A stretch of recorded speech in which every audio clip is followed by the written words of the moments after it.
बाबा अशोक खरात संदर्भातली अशोक खरातचे रोजच्या रोज नवनवीन कारनामे समोर येत आहेत आणि अशातच आणखी एक धक्कादायक गोष्ट अशोक खरातच्या बाबतीत समोर आली आहे ती म्हणजे त्याच्या फसवेगिरीचा नवा पॅटर्न। शाकाहारी लोकांना मासे खाण्यासाठी खरात दबाव टाकायचा आणि मासे म्हणजे पाण्यातील वनस्पती असल्याचा बनाव करत खरात शाकाहारी लोकांना मासे खाण्यास भाग पाडायचा। धक्कादायक म्हणजे कट्टर शाकाहारी असलेल्या अनेकांनी जैन धर्मीयांनी त्यांची फसवणूक खरातनं अशा पद्धतीनं केल्याचं समोर आलेलं आहे।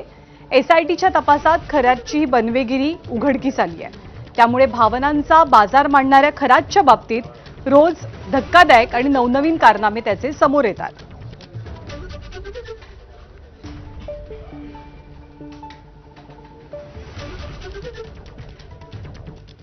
तर अशोक खरात शाकाहारी लोकांना नेमका कसा फसवायचा, मासे कसे त्यांना खाऊ घालायचा ते आपण पाहूया। अशोक खरात त्यांना सांगायचा की मासा म्हणजे पाण्यातली एक वनस्पती आहे। शाकाहारी लोकांना तो प्रसाद म्हणून मासा खायला सांगायचा। मासा कापला तर रक्त येत नाही आणि माशात हाडं नसतात असाही अजब दावा तो करायचा।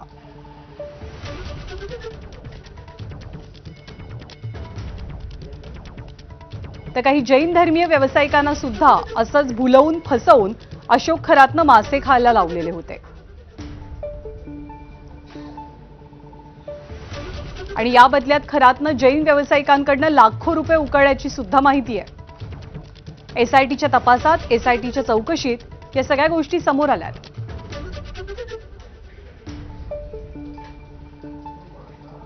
आणि भोंदूबाबा अशोक खरातच्या गुन्ह्यांची कुंडली समोर येत असताना आता टॅक्स चुकवेगिरीचा गुन्हा सुद्धा खरातनं केल्याचं उजेडात आलंय।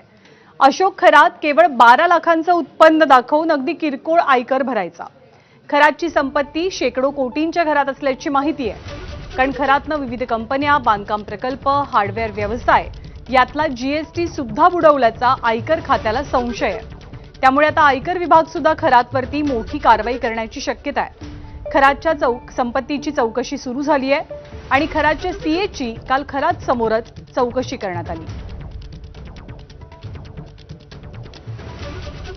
आणि खरातनं आजवर जितकी अमाप संपत्ती जमवली त्या संपत्तीमधनं खरातनं आपल्या संपूर्ण कुटुंबाचंच उखळ पांढरं केल्याचं दिसून येत आहे। भोंदू खरातच्या मुलीच्या नावावरती पुण्यातल्या मॉडेल कॉलनीत एक आलिशान फ्लॅट आहे। 24 रत्नम या उच्चभ्रू सोसायटीमध्ये साधारणतः 1055 स्क्वेअर फुटांचा हा 3 BHKचा फ्लॅट आहे, जो 13 सप्टेंबर 2023 ला खरेदी केला गेला होता। धक्कादायक बाब अशी आहे की या फ्लॅटच्या खरेदीसाठी अंदाजे 1,20,00,000 रुपये रोखीनं संबंधित बिल्डरला दिलं गेल्याचे तपासामध्ये समोर आलंय।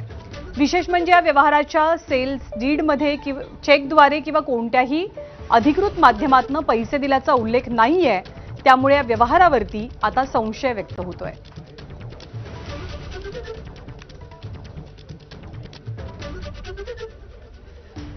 तर भोंदू खरातनं पुण्यामध्ये नेमका फ्लॅट कुठे घेतला आणि त्याची किंमत किती आहे ते सुद्धा पाहूया।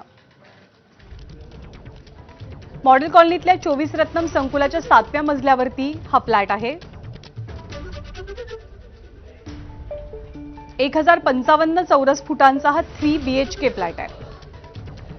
13 सप्टेंबर 2023 ला या फ्लॅटची नोंदणी झाली, पण खरेदी खात्यात चेकनं व्यवहार केल्याचा उल्लेख नाहीये। त्यामुळे 1,20,00,000 ही सगळी रक्कम रोखीनं देऊन फ्लॅट खरेदी झाल्याचा संशय आहे।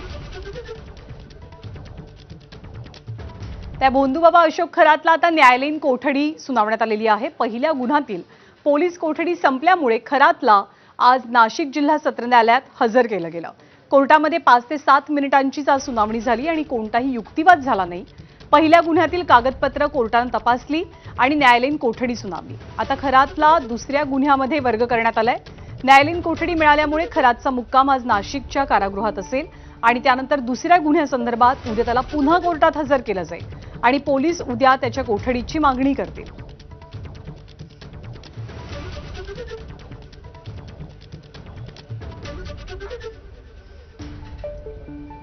आणि या भोंदूबाबा अशोक खरात रोजच्या रोज वेगवेगळ्या गुन्ह्यांमध्ये अडकत चाललेला आहे। असाच एक गुन्हा आहे तो शिर्डीमधल्या जमीन घोटाळ्या संदर्भातला। शिर्डीमध्ये या अशोक खरातनं मोठी मालमत्ता गोळा करून ठेवलेली आहे आणि या जमीन गैरव्यवहार प्रकरणी खरातच्या अडचणी वाढलेल्या आहेत। शिर्डीतील 4 एकर जमीन गैरव्यवहार आणि सावकारी प्रकरणात खरातची पत्नी कल्पनावरती गुन्हा दाखल झालाय आणि कल्पना खरात सध्या फरार आहे। तिचा युद्ध पातळीवरती शोध सुरू आहे। याशिवाय अशोक तांबे नावाची एक व्यक्ती सुद्धा फरार असल्याची माहिती आहे। शिर्डीतील अरविंद बावके, किरण सोनावणे यांना अटक झाली आहे आणि चौकशीमध्ये आरोपींचं बँक अकाउंट आणि प्रमुख आरोपी सोबतच्या संबंधांची चौकशी करण्यात आली आहे। म्हणजे अशोक खरात सोबत त्यांचा काय संबंध आहे याची चौकशी होते। खरेदी खतामध्ये साक्षीदार म्हणून असलेल्या व्यक्तींचे जबाब सुद्धा नोंदवले जातील अशी माहिती मिळते।